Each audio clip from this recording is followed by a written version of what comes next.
I stood on the porch of my son's colonial home in Westchester County, holding a pumpkin pie that I had been baking since 5 a.m. It was his favorite, topped with cinnamon streusel, a treat he had loved since he was 7. Through the beveled glass of the front door, I could hear laughter, warm and comfortable, the kind that emanates from family gathered together. Yet, I remained outside. I am Vivian Marshall. Before I recount what transpired when I stepped through that door, I would like to know where you are watching from. Please share your location in the comments, as I want to feel connected while I share my story. What happened that Thanksgiving fundamentally altered my understanding of motherhood, sacrifice, and the delicate balance between loving someone and allowing them to hurt you? Let me take you back to that moment. I had driven 3 hours from my home in Connecticut, arriving 30 minutes early, an indication of my excitement to see my son, daughter-in-law Jessica, and my 2 grandchildren, Emma and Tyler. I had texted when I departed and again when I was an hour away. No response, but that was typical for Marcus. He was always busy and distracted. I rang the doorbell once, then twice. Through the frosted glass, I could see movement, shadows shifting in the hallway. I heard Tyler's excited voice proclaim, "Someone's at the door." Then Jessica's voice, sharp and quick, instructed, "Tyler, go help Nana Cheryl set the table." My hand froze on the door handle at the mention of that name. I knew it well. Cheryl Whitmore, Jessica's mother, whom I had met only 3 times in the 5 years since Marcus and Jessica married. Cheryl lived in Arizona, and according to my son, had her own life with little interest in her grandchildren. When the door swung open, Marcus stood there wearing the apron I had given him last Christmas, emblazoned with Grill Master. His smile faltered for just a moment upon seeing me. "Mom, you're early." "I texted you," I replied, lifting the pie slightly. "I said I would be here by 3, correct?" "Yeah," he said, running a hand through his hair, a nervous habit from childhood. "It's just that we weren't expecting you this soon." From inside, I heard a woman's laugh, rich, confident, and unmistakably not Jessica's. "Can I come in?" I asked, "or should I wait on the porch until my assigned arrival time?" "Mom, don't be like that," he said, stepping aside to let me enter the home I had helped them purchase. The home I co-signed for when the bank required a stronger financial backer. The home where I had spent countless weekends assisting them in painting, furnishing, and settling into their new life. The dining room was visible from the entryway, with a table set for 12, adorned with a beautiful autumn centerpiece and my grandmother's china that I had gifted to Jessica for their wedding. At the head of the table, where I had sat for every holiday since they moved in, was a woman in a burnt orange cashmere sweater, laughing with Emma on her lap. Cheryl Whitmore had taken my seat. "Vivian," Jessica appeared from the kitchen, wiping her hands on a towel. Her smile was overly bright, almost forced. "You made it." "I did," I replied slowly, still staring at the dining room. Though it seemed I had arrived late to my own family's Thanksgiving, Cheryl looked up, younger than me by about 5 years, with expertly highlighted blonde hair and the kind of casual elegance that comes from country club memberships and regular spa visits. She smiled, but it didn't reach her eyes. "Vivian, how wonderful to finally spend a holiday together," she said, as if this had been a long-planned mutual decision. Emma, my 6-year-old granddaughter, squirmed off Cheryl's lap and ran to me. "Grandma Viv, you brought pie." At least someone appeared happy to see me. "I did, sweetheart." I kissed the top of her head, inhaling the strawberry scent of her shampoo. "Where should I put it?" "I'll take that," Marcus said, reaching for the pie while avoiding my gaze. "Mom, why don't you go say hello to everyone?" I scanned the room. Jessica's father, Robert, her sister, Amanda, along with her husband and 2 kids were present. On the couch in the living room sat Tyler, my 8-year-old grandson, playing video games next to a teenage boy I did not recognize. "Who's that with Tyler?" I inquired. "Oh, that's Cheryl's grandson, Brandon," Jessica explained quickly. "He's visiting from Phoenix. We thought the boys would enjoy having someone closer in age." Tyler had someone closer in age, his cousins. He had neighborhood friends he played with every weekend during my more frequent visits, before they became less common and the phone calls grew shorter. Before I began to feel like I was intruding upon something I could not quite name. "Where would you like me to sit?" I asked, maintaining a calm tone. The question lingered in the air. Marcus exchanged a glance with Jessica, while Cheryl suddenly became very interested in adjusting the napkin rings. Well, Jessica finally said, we set you up at the other end, next to Amanda's kids. They love their Grandma Viv. The other end, the far end, where overflow guests are seated, the plus ones, those invited out of obligation rather than desire. I walked slowly to the dining room, my heels clicking on the hardwood floors I had helped them refinish. The chair at my end was smaller, squeezed between the wall and the children's booster seat. The nice china was at Cheryl's end. Down here we had the everyday plates.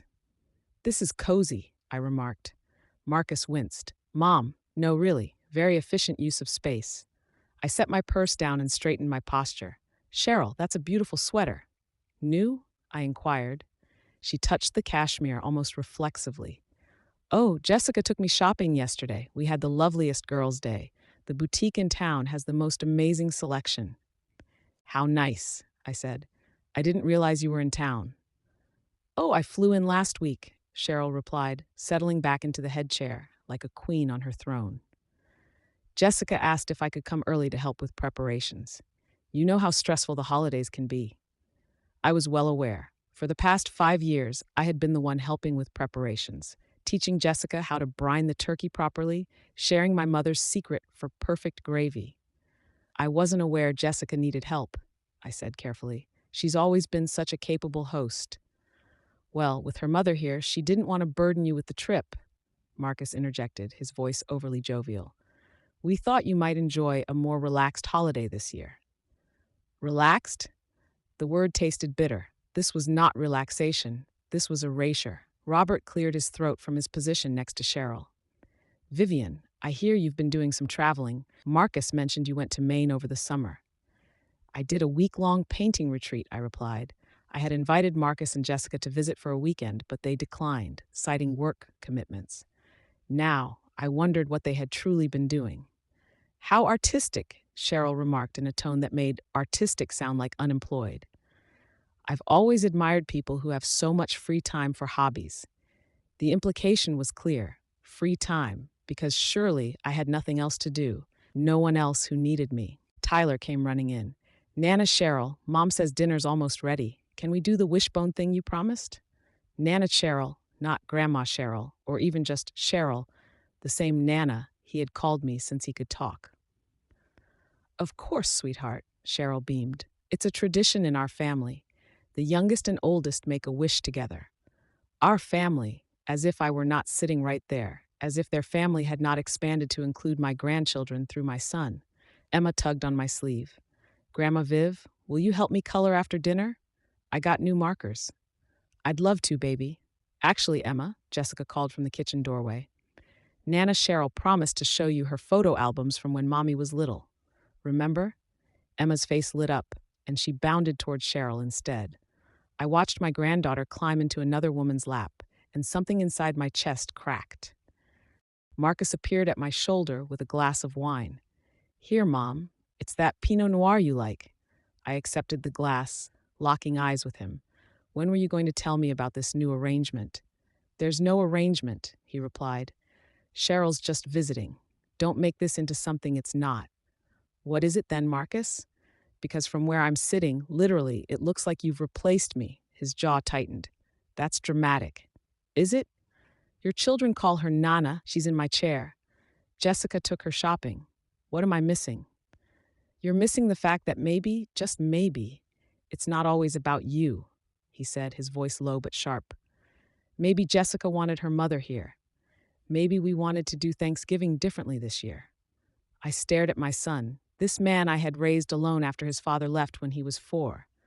The man whose college education I had funded by working double shifts as a nurse. The man whose wedding I had largely paid for because Jessica's parents were experiencing financial difficulties. Differently, I repeated. You wanted to do it differently by not telling me your plans had changed. We didn't think you'd understand. Understand what? That I'm no longer wanted? See, this is exactly what I mean, Marcus said, running his hand through his hair again, this time tinged with frustration.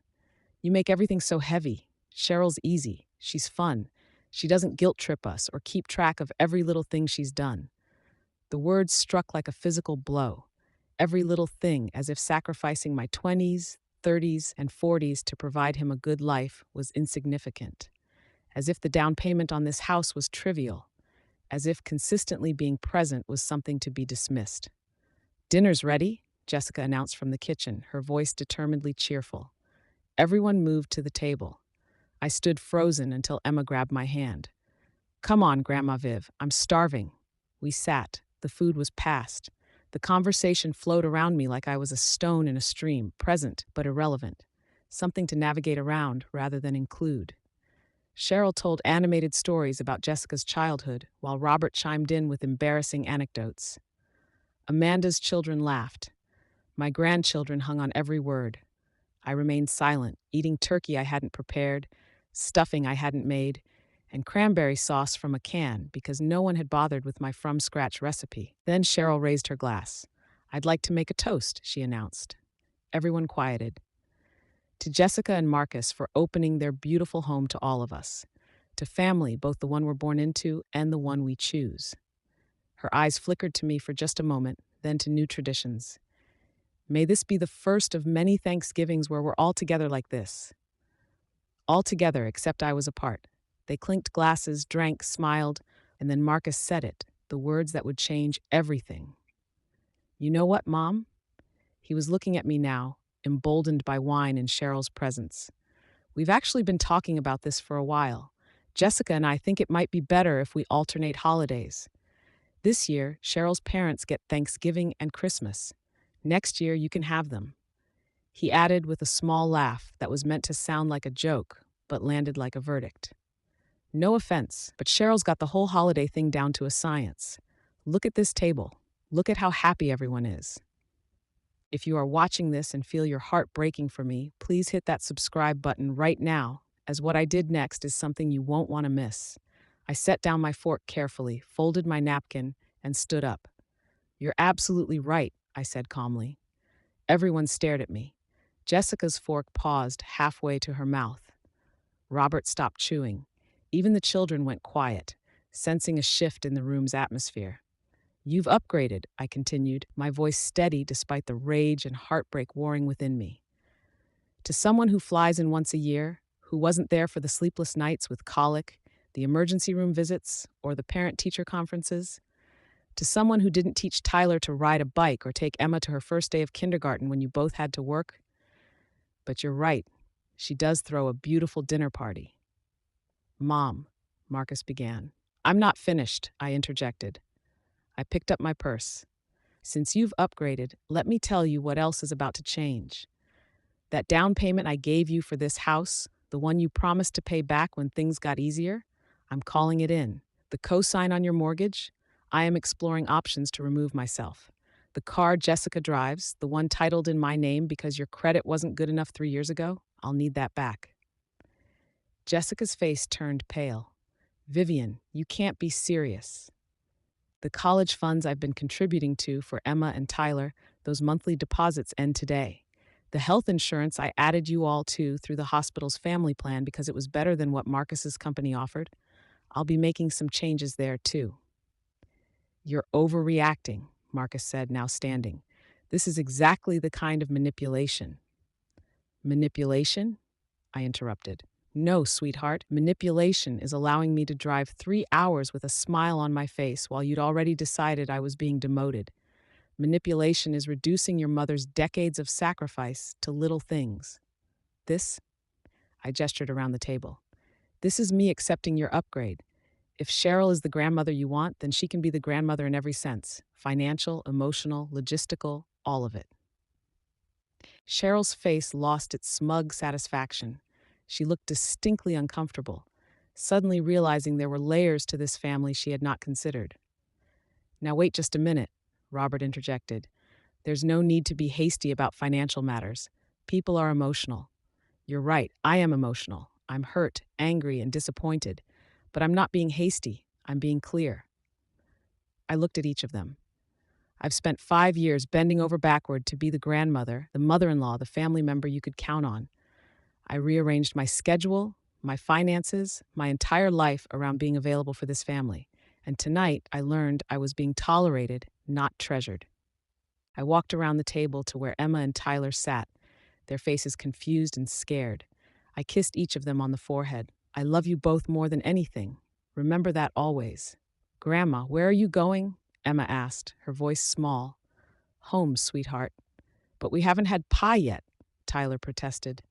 I glanced at the pumpkin pie on the sideboard, the one I had been baking since dawn. Let Nana Cheryl serve it. I'm sure she'll do it better than I ever could. Then I walked out of the dining room, out of the house, down the porch steps. I sat in my car for exactly 30 seconds, hands gripping the steering wheel, breath coming in short gasps. Through the window, I could see their silhouettes moving in the dining room. Part of me expected Marcus to run out to apologize, to beg me to come back inside. The door never opened. That's when I knew I was absolutely doing the right thing. I drove back to Connecticut in a blur, stopping once at a rest area because I was shaking too hard to continue safely. An elderly woman in the parking lot asked if I was okay. I told her I had just experienced the worst Thanksgiving of my life. She hugged me, this complete stranger, and said, "Then make sure tomorrow is the first day of your best life." I arrived home at 9 p.m. I didn't cry. I poured a glass of wine, opened my laptop, and got to work. First, I focused on the house. I pulled up the paperwork. I'd given them $65,000 as a down payment, my entire retirement savings at the time. I had rebuilt it since, but that money was legally documented as a loan, not a gift. Marcus had insisted on that, claiming it would help with taxes. I drafted a formal repayment demand, full amount due within 90 days, with interest calculated from the date of the loan. Next, the car. Jessica's SUV was titled in my name, with her listed as a registered user. The insurance was mine. According to my attorney, I did call her at 9:30 on Thanksgiving night, and yes, she answered because we had been friends for 20 years. I had every legal right to reclaim my property with 72 hours' notice. Third, the credit cards. I had added Marcus as an authorized user on 2 of my cards during a temporary cash flow issue that had lasted 2 years. I removed him from both accounts, leaving him with an outstanding balance of $14,000. That would now be his responsibility. Fourth, the college funds. I had been depositing $500 monthly into 529 accounts for each grandchild, accounts I had opened and funded entirely myself. I was listed as the owner, not just a contributor. I stopped the automatic transfers and changed the beneficiaries to a scholarship fund for nursing students at my hospital. Fifth, the health insurance. That was trickier, but my HR representative, who I called on Friday morning, informed me that I could remove adult children and their families during qualifying life events or open enrollment. I documented the material change in relationship and began the removal process. My phone began ringing Friday afternoon. I didn't answer. It rang again Friday evening, Saturday morning, and Saturday afternoon. By Saturday evening, I had 17 missed calls from Marcus, 9 from Jessica, and 3 text messages ranging from confused to angry to desperate. The texts were instructive. "Mom, we need to talk about this. You're being unreasonable. Vivian, I think there's been a misunderstanding. Please call us. The bank called about the loan. This is insane. You can't do this to your own family." But I could, and I was. Sunday morning, they showed up at my door. I watched through the window as Marcus and Jessica exited her SUV, the one I was about to repossess. They looked haggard and tired. Good. I let them ring the doorbell 3 times before I opened it. "Mom, thank God," Marcus said, moving to hug me. I stepped back. "You can say whatever you need to say from right there." They stood on my porch, the November wind whipping Jessica's hair around her face. She had been crying. Her eyes were puffy and red. "Can we at least come inside?" Marcus asked. The single word landed like a door slamming. Jessica flinched. "Mom, please, we need to fix this." Marcus's voice cracked. "We're sorry, okay? We handled Thanksgiving badly, but you can't destroy our lives because of one bad dinner." "One bad dinner?" I laughed, and it sounded harsh, even to my own ears. "Marcus, this wasn't about one dinner. This was about being dismissed, replaced, and mocked for every sacrifice I've made. This was about you telling me I'd been upgraded. Do you remember saying that?" He had the grace to look ashamed. "I was trying to make a joke." What came out wrong was your complete lack of respect for everything I've done for you, both of you. I looked at Jessica. I signed for your house when no one else would. I took you on to my insurance when you couldn't afford your own. I've babysat, helped financially, and shown up for every school play, soccer game, and birthday party. And my reward? Being seated at the kids' Burra table while Cheryl plays matriarch in my place. It wasn't like that, Jessica said weakly. Then what was it like? Explain it to me. Make me understand how I'm supposed to feel welcome when everything about that evening told me I was an inconvenience you tolerated out of obligation. Silence. We just... Marcus struggled for words. Jessica wanted her mom there. They haven't been close, and she's trying to rebuild that relationship. So you chose to eliminate me instead of having an honest conversation. You couldn't call and say, Mom, this year is different. You had to let me drive 3 hours and walk into my own humiliation. We didn't think you'd react like this, Jessica said. We thought you'd be understanding. I've always been a doormat. I've always accepted less because I was so grateful to be included at all. Well, I'm done being grateful for scraps from my own family. The bank says if we don't pay back the down payment, they could foreclose. Marcus blurted out, Mom, that's our home. That's where your grandchildren live. You should have thought of that before you upgraded grandmothers. This is cruel, Jessica said, her voice rising.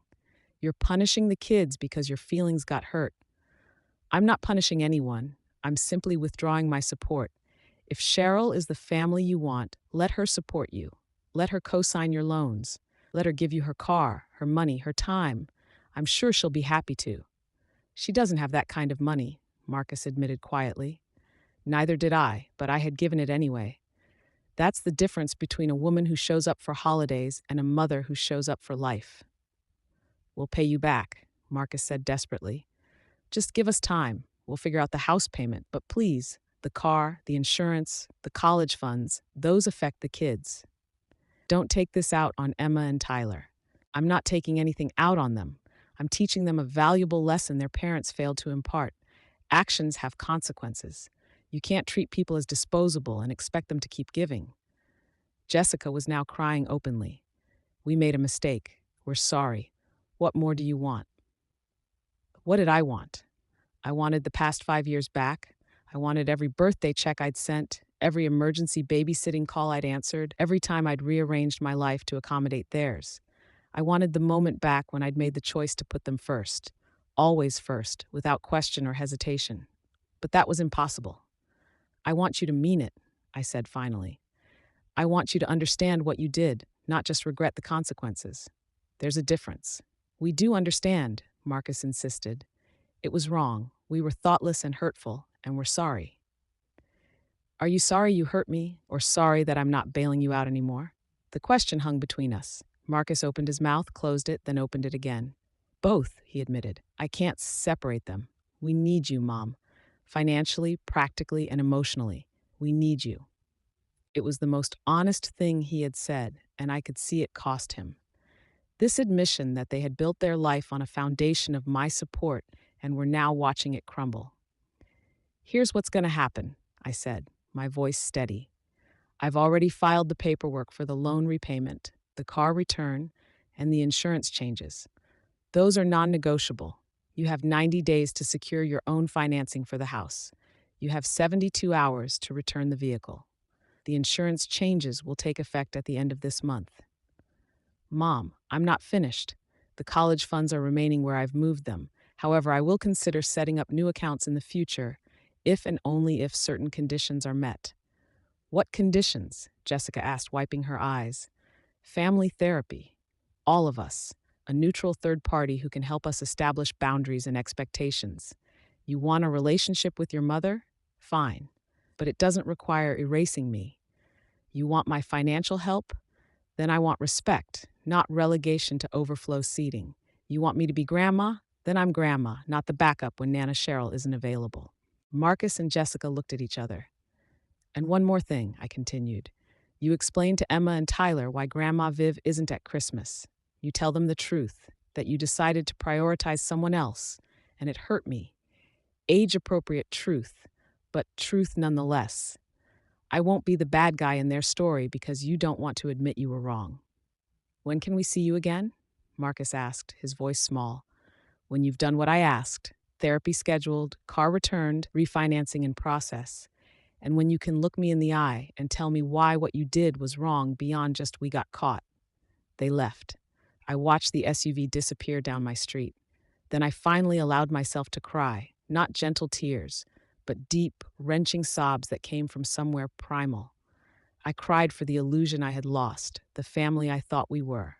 I cried for the grandmother I had been and might never be again.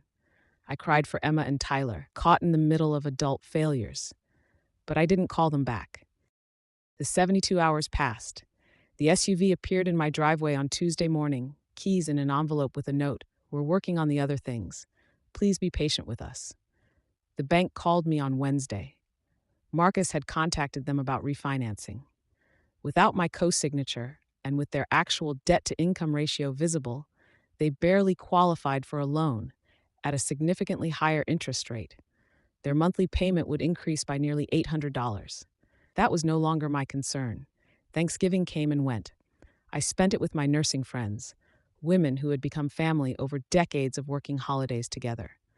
We laughed, ate too much, and didn't discuss my absent son once. It was the first time in years I felt genuinely relaxed during a holiday. December brought the first therapy session. Marcus and Jessica sat stiffly on one side of the room. I sat across from them. Dr. Reeves, our therapist, guided us through exercises in communication and listening. Jessica admitted she had never felt close to her mother and had overcompensated when Cheryl showed interest in being more present. Marcus confessed he had always felt caught between us and had taken the path of least resistance, sidelining the parent who would always understand. Understanding doesn't mean accepting, I told him. You mistook my reliability for being taken for granted. We attended 4 sessions before Christmas. Progress was slow, painful, and honest. They did not make excuses or minimize their actions. They sat with the discomfort of facing what they had done. On December 23rd, my doorbell rang. Emma and Tyler stood there, with Marcus and Jessica behind them. The children held a poster board they had clearly made themselves, covered in glitter glue and uneven letters. We're sorry, Grandma Viv. We miss you. Can we talk? Marcus asked. I let them in. We sat in my living room, the same room where I had opened my laptop on Thanksgiving night and changed everything. The kids climbed onto my lap immediately. Emma on one knee, Tyler on the other. Too big for this, really, but doing it anyway. We've done a lot of thinking, Jessica said, and talking and learning. And Mom, Vivian, we were wrong. Not just about Thanksgiving, but about taking you for granted. About building our lives on your support while treating you like an afterthought. Cheryl went back to Arizona, Marcus added. We explained what happened. She felt terrible. She didn't realize we'd excluded you. She thought you'd declined to come. Did she? I asked, not entirely believing it. She did. She sent you this. Jessica handed me an envelope. Inside was a card with a handwritten note. I never meant to take your place. I'm sorry for being part of hurting you, Cheryl. Maybe it was genuine. Maybe it was damage control. I chose to accept it at face value. Where do we go from here? I asked. We'd like you to come for Christmas, Marcus said carefully. Just us. No Cheryl, no extended family, just the 6 of us. And Mom, you're at the head of the table where you belong. We also opened a joint account, Jessica added. We calculated every dollar you've given us over the past 5 years, not just the down payment, but the insurance, the babysitting, the birthday money, everything. We're setting up a payment plan to pay you back. It will take years, but we want you to know we see it now. We see what you gave. I don't need you to pay back the birthday money, I said. We know, but we need to. We need to recognize that love isn't measured in dollars, but dollars show where your priorities are, and you've always prioritized us. Emma tugged on my sleeve. Are you still mad at us, Grandma? I was never mad at you, sweetheart. I was hurt by your parents, but I never stopped loving any of you. Will you come for Christmas? Tyler asked. Please, it's not the same without you. I looked at my son and daughter-in-law. They looked back, hope and fear mixed on their faces. They had done the work, the therapy, the hard conversations, and the financial reckoning. They had acknowledged the hurt they had caused. Forgiveness does not mean forgetting. It does not mean returning to the way things were. It means moving forward with new understanding. I'll come for Christmas, I said, but we're establishing some ground rules. I'm not a backup plan or a convenience. I'm not in competition with anyone else's mother. I'm Emma and Tyler's grandmother, and I'm Marcus's mother. That means something. It means respect, inclusion, and honesty. Yes, they both said immediately. And if we fall back into old patterns, if I start to feel taken for granted again, I won't make a scene. I'll simply leave, and I won't come back. Understood, Marcus said. Christmas was different, quieter, more genuine. We played board games, watched movies, and indulged in too many cookies. Emma showed me her school projects, and Tyler shared updates about his soccer team. Jessica asked for my cranberry sauce recipe, the real one, from scratch. Marcus and I reminisced about his childhood, discussing moments I cherished and those he remembered differently. It wasn't perfect. Healing never is. But it was honest. The refinancing went through in January. Their payment increased, and they adjusted their lifestyle accordingly. The college funds remained in the scholarship program, but I started a small savings account for each child that I contributed to monthly, money they wouldn't see until they turned 25, old enough to understand its significance. Jessica's relationship with Cheryl continued, and I made peace with that, but boundaries were established. Cheryl visited in the summer. I had the major holidays.